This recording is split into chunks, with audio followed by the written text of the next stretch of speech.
Konsultan malah diperkarakan. Kasus aneh yang jadi bahan tertawaan Ferry Irwandi. Kalau saya jadi hakim saya tertawa. Mencoreng penegakan hukum dan intelektualitas kita, ujar Ferry Irwandi. Ngapain maksudnya? Kenapa dikenakan? Karena menganggap memberikan rekomendasi harus menggunakan Chromebook. Ya, dan itu sifatnya rekomendasi arahan atasan kan tadi katanya disuruh dapat arahan dari situ kan, disuruh bilang gitu. nggak ada dalam dokumen pengadaan apapun, nggak ada dalam mekanisme pengadaan apapun. Pengadaan harus dilakukan basisnya arahan konsultan, nggak ada. Nggak ada.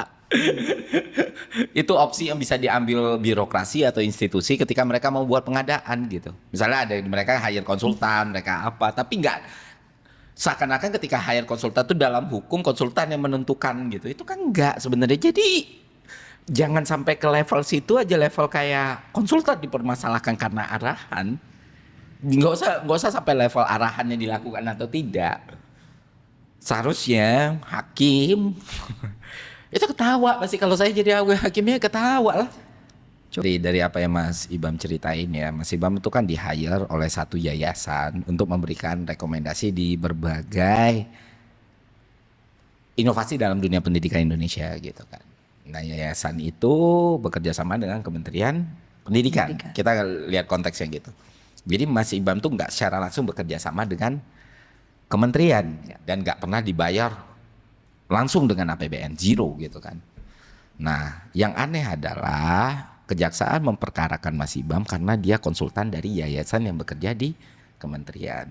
Dan sebenarnya secara alur hukum, secara tanggung jawab, secara aturan tidak ada satupun aturan yang mengatakan bahwa konsultan rekomendasinya wajib diikuti oleh pejabat atau pejabat pengadaan atau PPK.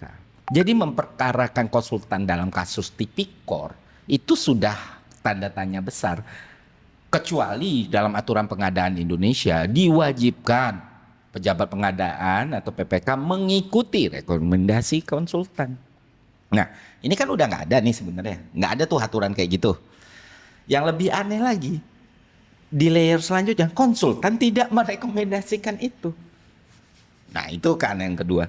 Kan yang ketiga adalah, katakan pengadaan ini bermasalah, bagaimana mungkin konsultan yang sudah di luar ini bisa dituntut sampai miliaran, bisa kena tuntutan 22 tahun, sedangkan pejabat pengadaan dan panitia pengadaannya serta PPK-nya tidak kena di suatu pejabat